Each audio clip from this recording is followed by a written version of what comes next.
सो भाई welcome everyone.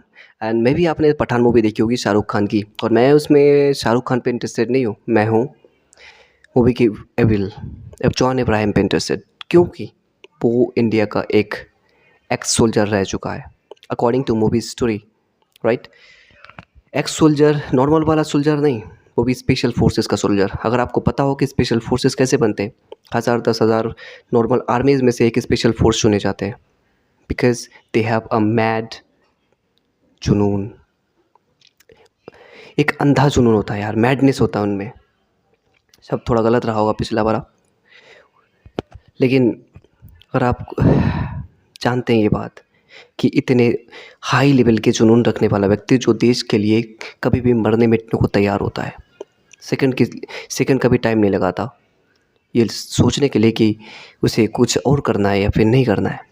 वो किसी को भी मार सकता है और किसी कहीं पे भी खुद को भी मार सकता है, ज़रूरत पड़ी तो। बट बात यह है कि एक इतना जुनूनी व्यक्ति देश का एक शत्रु कैसे हो सकता है, देश के लिए एक एनिमी कैसे बन सकता है।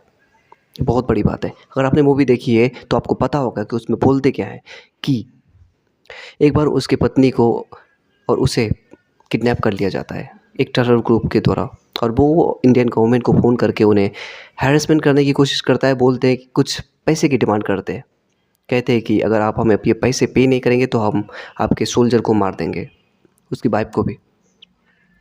तो इंडियन गवर्नमेंट सीधा मना कर देता है, ये करार देते हुए कि हम ऐसे किसी व्यक्ति को नहीं जानते।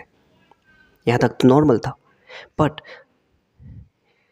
आगे होता कि वो टेरर ग्रुप उसकी बीवी को मार देता है, और उसका बीवी प्रेग्नेंट होता है।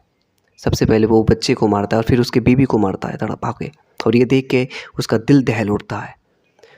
वो सदमे में आ जाता है ये सोच कर कि एक दिन ऐसा भी देखना पड़ेगा जब उसने अपनी पूरी ज़िंदगी देश के लिए कुर्बान की,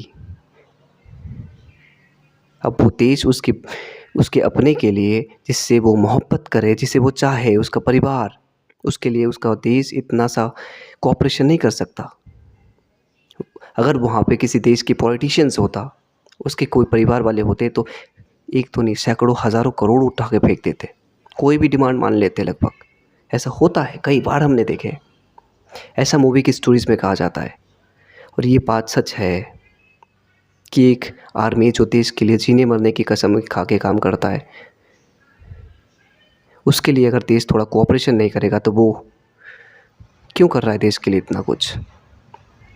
और यहाँ पॉलिटिशियंस जो देश को अंदर से खोखला बनाया जा रहा है, उसके लिए देश की तिजोरी खाली करी जा रही है, देश के शत्रुओं को छोड़े जा रहे हैं, कुछ भी अनाप शनाप करे काम करे जा रहे हैं। तो सोचिए आप कि देशभक्त देशद्रोही क्यों ना बने। ये देश की सिस्टम है जो हमारे देश के भक्तों को, देशभक्तों को, जो सामान्य लोगों को क्रिमिनल बनने पे मजबूर कर देता है। यही सिस्टम है जो लोगों को मजबूर करता है क्राइम करने के लिए। ये सच बात है कि क्रिमिनल पैदा नहीं होता है, क्रिमिनल को बनाया जाता है। और हमारे ये समाज, हमारा ये सिस्टम देश का, हम मिल के बनाते हैं ये अपराधी, ये क्रिमिनल। यहाँ पे सज़ा मिलनी चाहिए इन सिस्टम बनाने वालों को, सिस्टम को मैनेज करने वालों को, जिन्हें समय समय पर इसे अपग्रेड करते रहना चाहिए, जो कि नहीं करते। बट ऐसा नहीं करते हम पनिशमेंट देते हैं जो अपराध कर रहा है उसको, जबकि अपराध सिस्टम का है,